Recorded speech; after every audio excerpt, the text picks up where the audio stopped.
entre les croyants et Allah. Donc les marabouts, etc. Et donc ça collait assez bien avec cette volonté d'accumulation manifestée par les commerçants africains à cette période.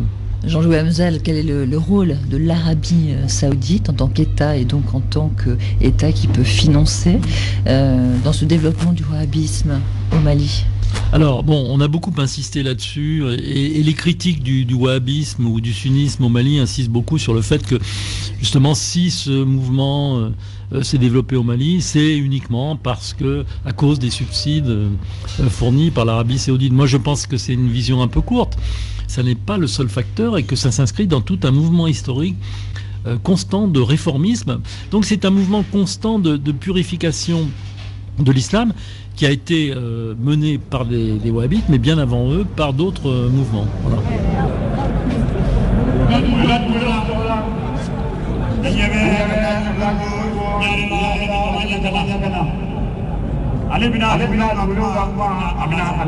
La marche du monde. Le développement du wahhabisme au Mali, le président du Haut Conseil islamique l'a vécu dans son enfance, avant d'aller lui-même étudier en Arabie Saoudite. Nous vous proposons de revisiter son parcours grâce à l'entretien réalisé par David Bachet pour La Marche du Monde. C'était en 2013 et c'est un document rare, doublé du récit biographique du soufi Ousmane Haïdara, également enregistré à Bamako à l'époque. Écoutez tout d'abord la parole de Mahmoud Dicko, ancien marabout né à Tombouctou. Il avait 10 ans en 1965. Très jeune, je suis venu, j'ai vu les gens en train de prier en croisant le bras. Sur la poitrine. Sur la poitrine. J'ai vu mon père en train de le faire. Et quand j'ai vu ça, quand je suis retourné voir mon grand-père qui ne le faisait pas, je lui ai posé la question. J'ai dit, mais pourquoi ces gens-là en priant ils font ça? Mais vous ne le faites pas, grand-père. Bon, j'étais très jeune à l'époque, mais je n'ai pas croisé mes bras, j'ai continué avec mon grand-père, donc j'ai grandi marabout. Je suis allé en Mauritanie, j'ai étudié là-bas. Là-bas aussi, il n'y avait pas le système maraboutique, donc je sillonnais partout. Partout où j'entends, on me dit qu'il y a un saint. Très jeune, je partais là-bas parce que c'était ma culture, c'était ma philosophie. Moi-même, j'aspirais à être un saint, à être un soufi. C'était vraiment ma vie, j'étais pétri dans ça. Je suis revenu ici, j'ai commencé à enseigner, j'ai quitté le système maraboutique pour rentrer un peu dans le système classique, en enseignant dans une médersa où on s'arrête devant un tableau, on écrit. Des écoles coraniques. Voilà. Et ensuite, je suis allé en Arabie Saoudite. Je suis resté quelques années. Pour étudier? Pour travailler? Pour étudier. Et j'avais l'intention même d'y rester, tellement j'avais envie de rester dans la ville du prophète, mais quand j'ai eu beaucoup de mal à m'adapter.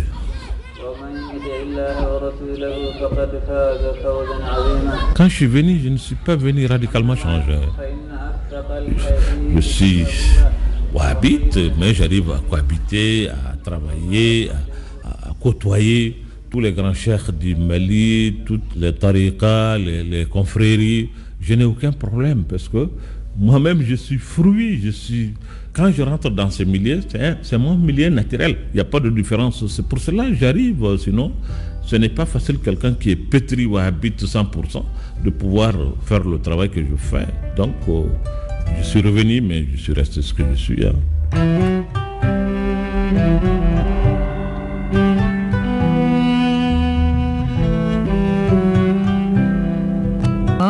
Il a appris le bambara pour ses premiers prêches.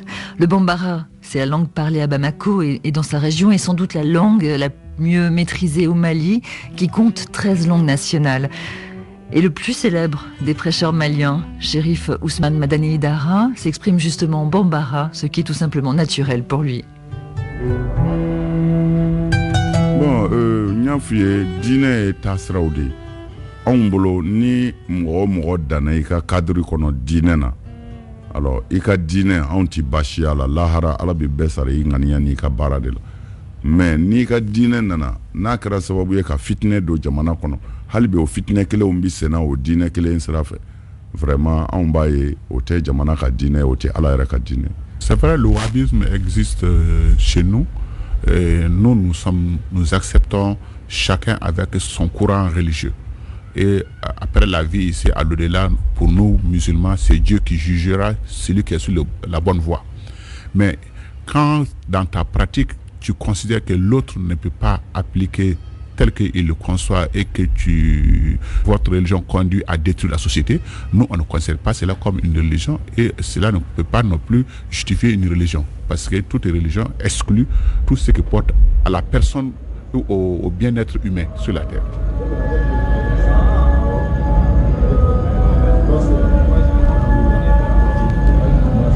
Chérif Ousmane Madani Haïdara a fondé le mouvement Ansar-Dine en 1991. Plus de 70 000 membres ont rejoint depuis cette association qui a une dimension confrérique. Le nom Ansar-Dine a été repris par des djihadistes au nord, mais cela n'a rien à voir. Aucun lien n'existe entre les deux. Ousmane Haïdara a un discours critique sur les formes radicales de l'islam. Oui, bon, on est sur l'année capement femme, on sait qu'à mieux fois au là. On fait Mali konoya tableau fla de beslamé là wahabia ou bien soufia moko ou bien bon wahabia ou kasraka ka kaburu bonya ani ka foko la horoma bi fena minti ala yere. Au Mali, il y a deux courants. Les wahhabites, qui selon eux, il n'y a pas d'intermédiaire entre un être humain et le créateur. Pour nous, soufis, Dieu a mis un intermédiaire entre nous et lui, c'est le prophète Mohammed sallallahu alayhi wa sallam. Donc en revanche, nous soufis, nous considérons que pour accéder à Dieu, nous pouvons passer par des intermédiaires qui sont des personnes honorées, gratifiées, dont nous reconnaissons leur mérite auprès de Dieu. Tout soufi reconnaît cette valeur et cette intercession, ce passage entre Dieu et nous. Et en ce qui concerne l'existence de marabouts, quelle est votre position? Bon, Nico marabout chikacha on fait. Morianamo be, morlangolombe. Mais Andalemba la moria est reconnue au haramouye. Chez nous, le marabout existe. Le marabout est vrai quand c'est conforme à la règle islamique. Mais dans toute société, il y a les bons et les mauvais. Les marabouts, il y a des marabouts, il y a des charlatans. Donc le marabout qui fait ce marabout suivant les règles islamiques est tout à fait admis et correct. Si Haïdara a immédiatement condamné la destruction des mausolées par les djihadistes dans le nord, Dicko a semblé prendre plus de temps. Il répond pour sa part en tant que président du Haut Conseil islamique. Moi, je viens du même coin. Je suis de Tombouctou et je porte le nom célèbre de celui dont le mausolée a été détruit le premier, qui s'appelle le Saint Sid Mahmoud Ben Omar. Moi, je suis Sid Mahmoud. Il y a beaucoup de gens qui parlent, ils ne savent même pas ce qui se passe au nord. Moi, je suis né là-bas, c'est ma culture, c'est ma vie, c'est ma ville, c'est notre patrimoine. Si quelqu'un est choqué, c'est bien moi. J'étais dans un dilemme pour ne pas me précipiter, parce que ces gens-là ont dit notre seul interlocuteur, c'est le Haut Conseil. On n'avait pas d'État, le nord était abandonné, il n'y avait pas de médicaments, il n'y a pas à manger, il n'y a absolument rien là-bas. Nous parlons avec eux pour pouvoir ravitailler le nord. Moi, j'étais dans une situation où qu'est-ce qu'il faut dire et en quels termes il faut parler.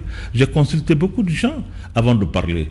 Avant de prendre la vue des uns et des autres, il y en a qui ont vu en ça que c'était une mauvaise foi. Bon, c'est leur droit de penser comme ils veulent. Je ne peux pas les empêcher, mais moi, je sais comment j'agis et je ne me suis jamais précipité à condamner quelque chose. Tout ce qui arrive dans ce pays, je fais beaucoup attention avant de parler, avant de condamner, parce que je parle au nom de l'ensemble des musulmans du Mali. Qui est en train de faire la lecture du Coran. Quelques versets du Coran, quoi. La marche du monde, Valérie Nivelon. Suite de notre émission consacrée au Mali, terre d'islam, et j'en profite pour saluer chaleureusement tous nos auditeurs et amis et leur dire toute notre affection et notre soutien. Deux stars maliennes sont aujourd'hui dans la marche du monde. Il s'agit des imams Mahmoud Dicko et Ousmane Haïdara. Ils sont respectivement président et vice-président du Haut Conseil islamique. Notre correspondant David Bachet les avait rencontrés séparément à Bamako en 2013 afin qu'ils nous donnent chacun leur point de vue pointu sur les relations historiques entre islam et politique au Mali. C'est une archive exclusive de la Marche du Monde. Après la colonisation et l'indépendance, nous évoquons maintenant les années 90 et la fin de la dictature de Moussa Traoré après 23 années passées au pouvoir. Je ne démissionnerai pas, mon gouvernement ne démissionnera pas parce que je ne suis pas l'élu de la seule opposition, je suis l'élu du peuple malien. En 1991, Moussa Traoré est renversé. Est-ce une bonne nouvelle pour l'islam au Mali? Anga Mali fama ou que ça soit Moussa Traoré do fama oredo anti fama shido Mali kono min nana kaslamé akele. Parce que Moussa Traoré Moussa, comme tous ceux qui ont eu à diriger le Mali, aucun n'était quelqu'un qui était contre la religion musulmane, de sorte que ça pouvait poser un problème aux musulmans pour la pratique de leur religion. Et donc de ce fait, on ne peut pas dire que tel président Moussa Traoré a freiné l'islam. C'était un président dont son temps c'était la dictature. À l'époque, il partait à la mosquée, il priait et il laissait les musulmans faire leur religion comme bon leur semble. Pour Chérif Ousmane Madani Haïdara, la dictature de Moussa Traoré ne privait pas les musulmans de leur liberté de culte. Mais le renversement de Moussa Traoré et la démocratisation du Mali sous la présidence d'Alpha Oumar Konaré a favorisé le développement de nombreuses associations musulmanes, comme le rappelle Jean-Loup Hamzel de l'École des hautes études en sciences sociales. Je crois que ce qui s'est passé, si vous voulez, avec la démocratisation, d'abord il faut rappeler que la démocratisation, ça s'est traduit aussi par la décentralisation.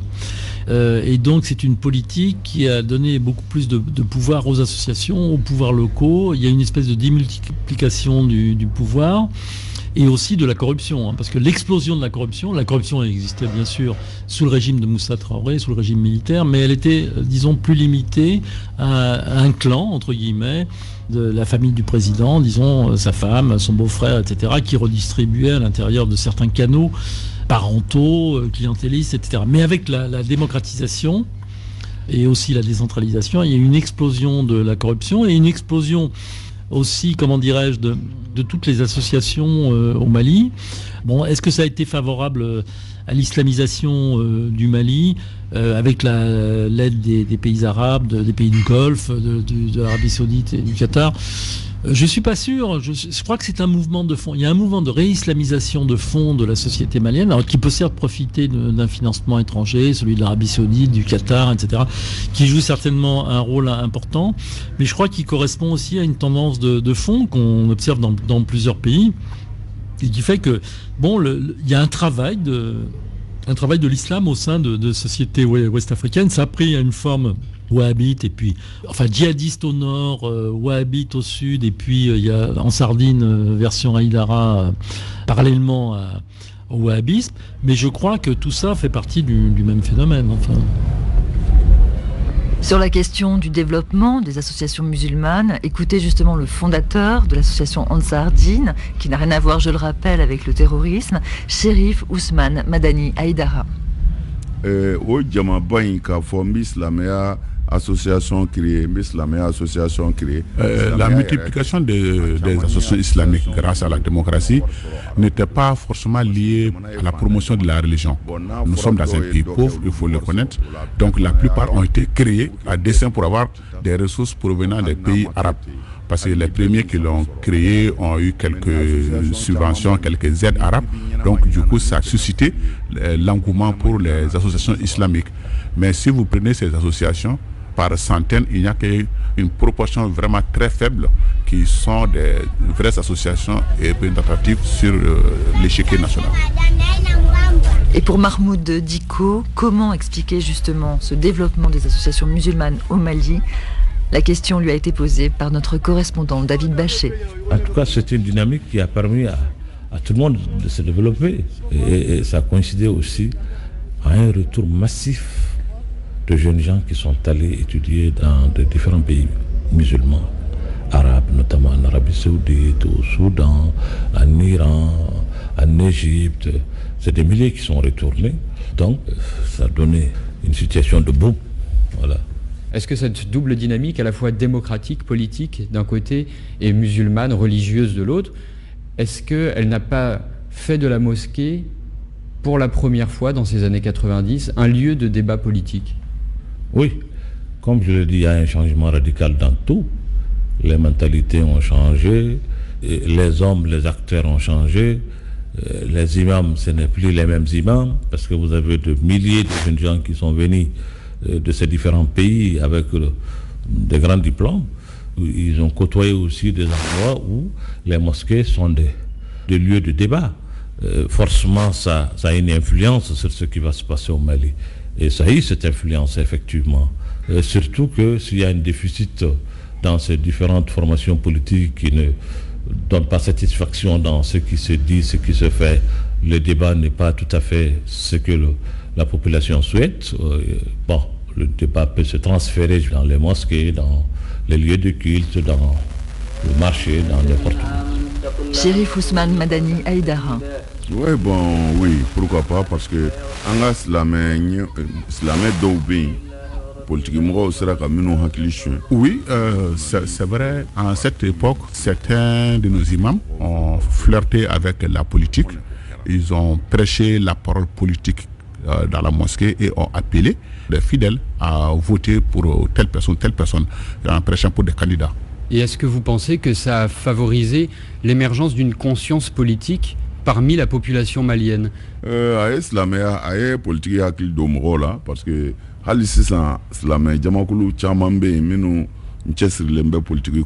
oui, sans doute, ça a développé un comportement, un esprit de plus en plus s'intéresser à la politique dans les milieux musulmans.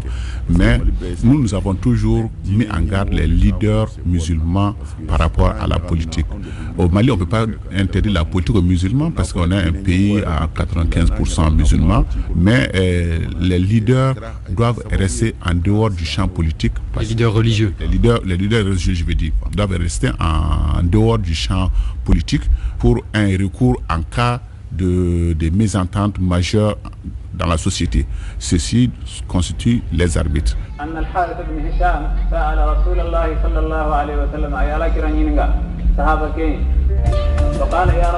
Et pourtant, la politique a fait son entrée à la mosquée au Mali dans les années 90. Ces mêmes années 90 où le FIS, le Front islamique du salut, basculait dans la violence et appelait au djihad en Algérie, suite à l'annulation des élections de décembre 1991, justement gagnées par le FIS. 10 ans plus tard, en 2002, devant la multiplication des mosquées et des associations musulmanes de toutes obédiences dans le Mali, l'État décide de créer le Haut Conseil islamique destiné à représenter les musulmans maliens face aux autorités. Le 17 janvier 2002, on l'annonce sur RFI. Au Mali, création hier à Bamako du HCIM, du Haut Conseil islamique du Mali, un organisme censé représenter l'ensemble des musulmans du pays et censé les protéger des dérives fondamentalistes. Le président de ce Haut Conseil islamique, Abi Tierno Aboubakar Thiam, interrogé par Boniface Vignon. Les associations islamiques sont très nombreuses maintenant au Mali. Nous sommes à 106 associations inscrites officiellement. Et chaque association s'évolue dans son milieu. Et souvent, il y a des confrontations idéologiques suivant des différences qui existent entre les écoles islamiques. Donc, cela ennuie un peu la vie des musulmans dans notre pays. Donc, nous voulons les canaliser, suivant un programme bien déterminé.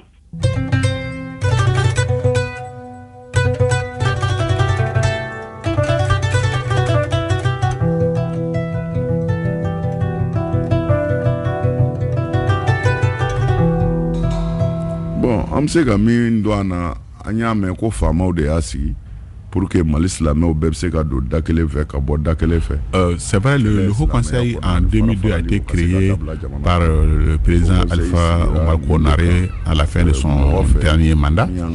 Et l'objectif, c'était pour rassembler les musulmans au sein d'une unique association fédérée et qui est un seul interlocuteur de l'État laïque et réduire les divergences entre les musulmans.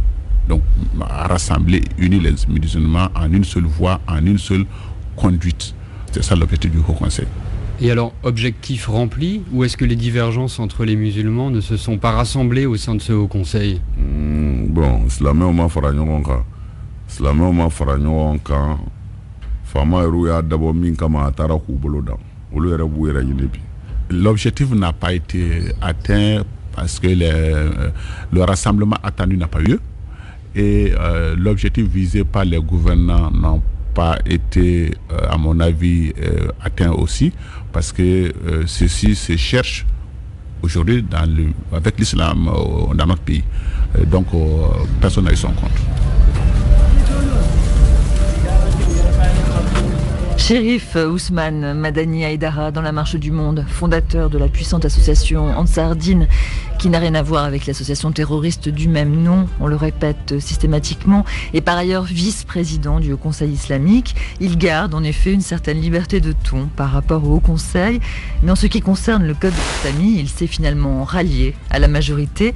Et ATT, le président Amadou Toumani Touré, s'est imposé à l'époque de soumettre ce projet de loi à une deuxième lecture. Pour la quiétude et la paix sociale, il s'impose de renvoyer le code des personnes et de la famille à une deuxième lecture pour nous permettre d'obtenir l'adhésion, la compréhension de nos compatriotes. Notre souhait, au-delà de toute considération, est de ramener la quiétude et de sauvegarder l'unité nationale qui nous est particulièrement chère. Explication de Mahmoud Diko, le président du Haut Conseil islamique. Nous étions opposés tout simplement parce que nous pensons que dans ce fameux code, il y a quand même des dispositions qui girent avec certaines valeurs sociétales et religieuses de notre pays. En réalité, ce n'est pas le code en tant que tel. Il y a quand même certaines dispositions de ce code dans lesquelles on ne se reconnaît pas. Notamment le problème de l'héritage. Parce que pour nous, nous sommes des musulmans, l'héritage est réglé d'abord par notre religion. Et il n'est pas question pour nous de laisser ce que la religion a à dire et puis régler ça autrement. Pour être concret, ça veut dire que la femme récupérait les mêmes droits que les hommes et que ses frères au moment de la succession. Oui, vous savez, les gens ils prennent quelque partie de cette disposition religieuse pour faire une interprétation un peu erronée. Il y a des cas dans lesquels ce que la femme gagne, l'homme ne gagne pas ça. Ça dépend de quelle manière. Il y a des situations dans lesquelles effectivement l'homme a certainement le 2/3 de ce que la femme doit obtenir, mais ce n'est pas dans tous les cas de figure. Les gens ne le savent pas, et ce n'est pas une injustice du tout. Et loin de nous aussi de penser que quelque chose pour nous qui est réglé de façon divine, et que ce Dieu qui a dit que ça soit ainsi, dire que ce n'est pas exact et que ce n'est pas équitable, c'est blasphémer, c'est pour nous. C'est ce qui permettait aux droits des femmes d'évoluer qui a été rejeté. C'est pas aux droits des femmes d'évoluer, non. Vous savez, il faut que les gens acceptent aussi que le monde est divers, le monde est pluriel, le monde ne peut pas être unipolaire comme ça. L'universalité ou l'universalisme de ces droits, je ne sais pas qui les a décrétés. Je ne sais pas depuis quand les gens se sont réunis pour dire ensemble que dans le monde entier, ça c'est d'accord, c'est universel. Il y a des choses qui sont universelles, boire, manger, et se vêtir, droit au logement. Tout être dans ce monde-là a droit à cela. Mais il y a des choses quand même que les gens ont de spécificités. On doit nous accepter cela. Dans aucun pays, personne ne veut du mal à sa fille, ou sa femme, ou sa sœur. Penser que nous ne voulons pas le bonheur de nos femmes, c'est vraiment nous insulter même, à la limite.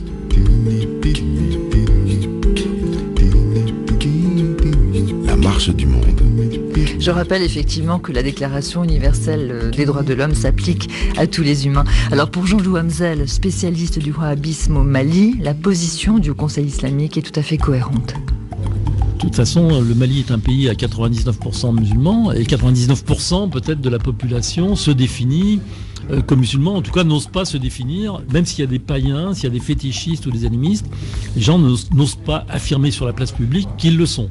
Dans le cadre du code de la famille malien, la polygamie est certes permise, on peut avoir jusqu'à 4 femmes, ce qui correspond à la loi musulmane, mais une fois qu'on est marié à une femme, il faut l'autorisation de la première pour en prendre une deuxième, etc., etc.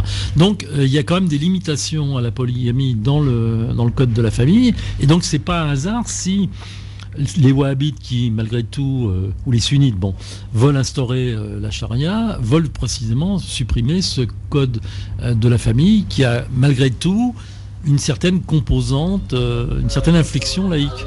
Alors ça, je crois que c'est important de le souligner.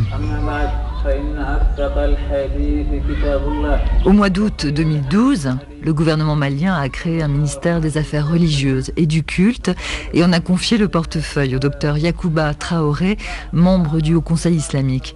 Est-ce que cela signifie que le Mali pourrait renoncer à la laïcité? La réponse de Haïdara. Bon, Nasr laïka mais république islamique ne bolo ala yere nyenda chomna ne bi fait malika tuti. Moi, je préfère que le Mali reste tel que Dieu même a créé le monde. Ils vivent dessus des croyants, des non-croyants, des hypocrites, toute catégorie et toute idéologie. Le Mali ne fait pas exception à cette règle, c'est mon point de vue. Donc, on peut vivre en harmonie et on peut vivre tranquillement dans un état où tout le monde il respecte, tout le monde y vit, tout le monde laisse l'autre faire sa religion, sa culte spirituelle. Ce que vous dites, ça implique que vous seriez contre l'application de la charia au niveau national? Bon, non, c'est pas... bon, dit charia contre la même, mais fait qu'à mille fois, ni charia bi l'islam au déca, charia ti boli malikaon. Si c'est la charia, moi je suis musulman, je ne suis pas contre la charia, mais la charia s'applique à moi musulman, non pas à celui qui n'est pas musulman. Il ne faut pas faire l'amalgame entre charia pour la religion et charia pour l'État. On demande une charia pour les personnes dont cette charia s'applique, qui sont les musulmans. Donc oui, je fais partie des premiers qui ont demandé que les musulmans acceptent la charia, mais pas la charia telle que vous posez la question comme une charia État. Pas d'inscription de la charia dans la constitution de l'État malien, nous dit Chérif Ousmane Madani Haïdara. Je vous propose maintenant d'écouter la réponse de Mahmoud Dicko à la question suivante. La création d'un ministère des Affaires religieuses et du culte signifie-t-elle la fin de la laïcité? Si ce ministère a été créé, vous voulez qu'on crache dessus? Non, nous pensons que c'est une bonne chose. Dans tous les pays, il y a ça. Il y en a en Guinée, il y en a au Sénégal, il y en a au Niger, il y en a en Algérie, il y en a au Maroc. Pourquoi au Mali, c'est un problème? Ceux qui y voient un problème, ils voient une remise en cause, un début de remise en cause de la laïcité de l'État. Pour vous, c'est le cas? Non, ça n'anticipe pour rien. C'est une session, il faut gérer seulement les affaires courantes des religions, de façon générale. Mais ce que je veux dire tout simplement que moi je ne comprends pas ce que les gens veulent, parce que je vois tous les chefs d'État, les chefs de gouvernement qui sont en train de se précipiter pour aller à Rome aujourd'hui. Ils vont aller dans une église, ils vont aller prier, ils vont aller chez un religieux, mais leurs États sont des États laïcs. Pourquoi ils vont là-bas? Ce que vous dites, c'est qu'on peut parler de religion, on peut travailler avec la religion dans un État religieux sans être un État religieux. Oui, bon, État religieux, vous savez, tout ça là, ça dépend des hommes, ça dépend de leur compréhension, ça dépend de leur façon de faire. Et la vôtre, votre façon de faire, votre façon de voir les choses. Mais ce que je dis, ce que je ne comprends pas, c'est que les gens, ils nous interdisent et qu'ils s'autorisent eux-mêmes.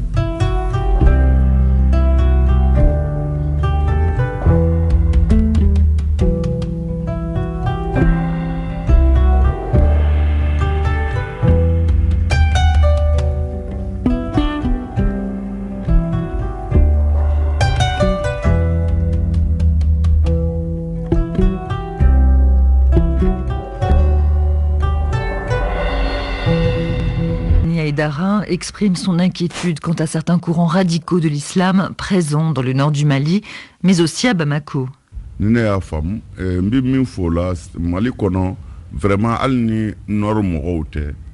dans sa bien, vraiment, en train de même parce que on boulot, nous bi parce que dongo do arabu bina, C'est vrai qu'aujourd'hui au Mali, il y a certains comportements qui nous inquiètent. Parce que ceux-ci sont partout, que ce soit au nord, ils sont ils sont encore nombreux à être de plus en plus vus au sud ici.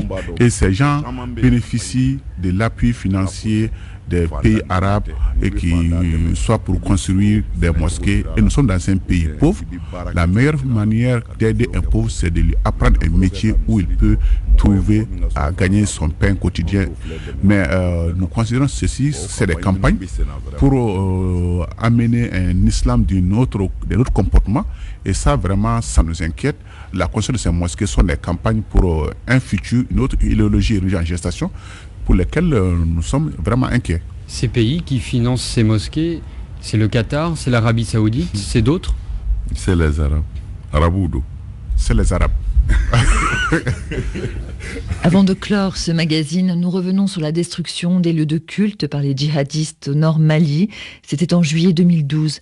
Et nous laisserons le mot de la fin à Mahmoud Dicko, président du Haut Conseil islamique.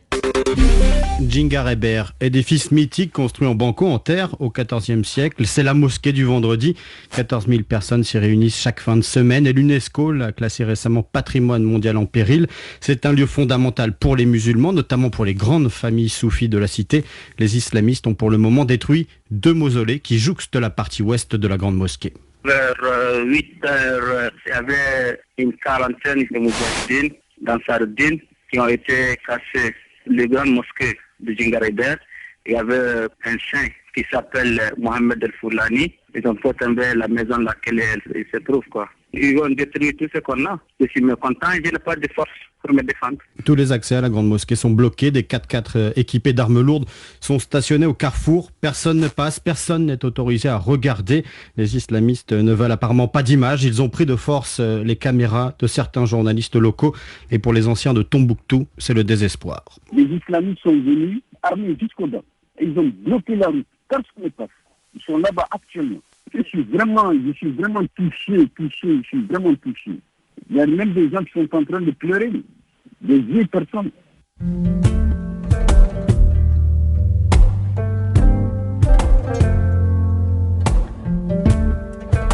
Vous voulez bien? Oui.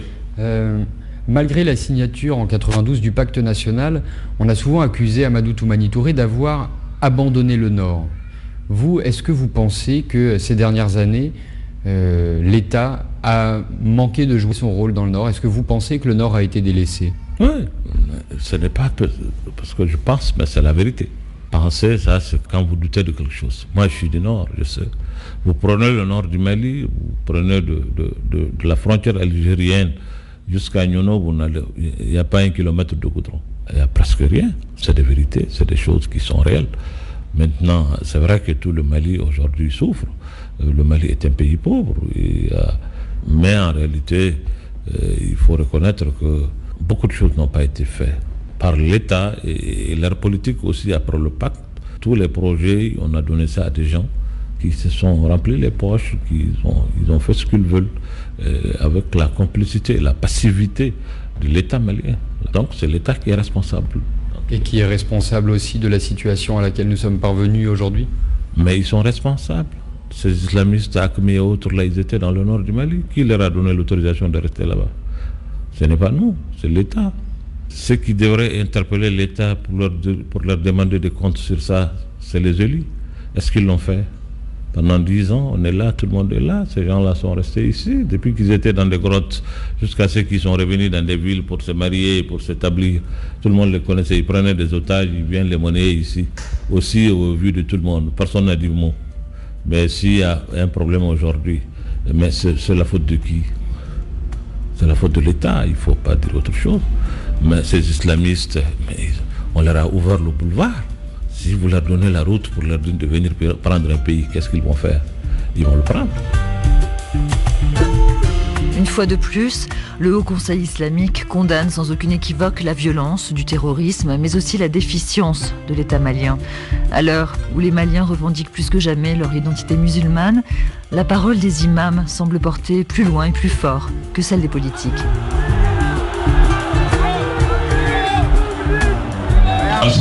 Chers musulmans, Il faut se mobiliser parce que ce pays a atteint un seuil critique. Il est détérioré, tombé et n'a plus de souveraineté. Nous étions une colonie française hier, c'est vrai. Mais est-ce que la France doit continuer à nous dicter tout ce que nous devons faire ? Pourquoi ? Démonstration de force au stade de Bamako le dimanche 10 février 2019. Mahmoud Dicko fustige le gouvernement malien. Nous étions une colonie hier. Mais aujourd'hui, nous sommes souverains. Pourquoi nous ne décidons pas pour nous-mêmes ? En plus de cela, vous voulez nous imposer des pratiques ? Depuis un certain temps, ça se passait en cachette. Et maintenant, on veut nous imposer l'homosexualité et ses pratiques ? C'est notre pays. Nous ne pouvons pas assister à sa destruction. Nous voulons qu'il se construise. Il faut que le président sache que les autres aussi ont des idées à faire prévaloir.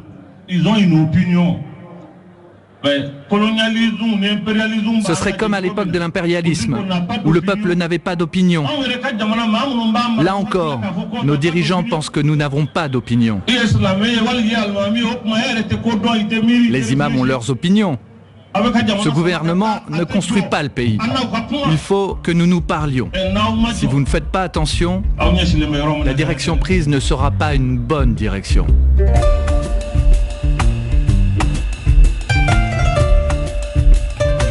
Les imams ont des opinions et ils organisent des meetings pour les propager publiquement dans les stades de Bamako, ce qui pose la question des ambitions politiques, des chefs religieux et plus largement de la laïcité de la République malienne.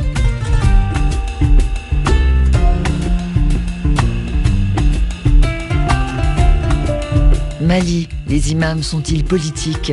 C'était une édition de la Marche du Monde, réalisée par Sophie Janin et Steven Elsley, avec la complicité de notre ancien correspondant à Bamako, David Bachet. Exprimez-vous à l'adresse suivante, marche.monde@rfi.fr. Podcastez, réagissez, cette émission c'est la vôtre.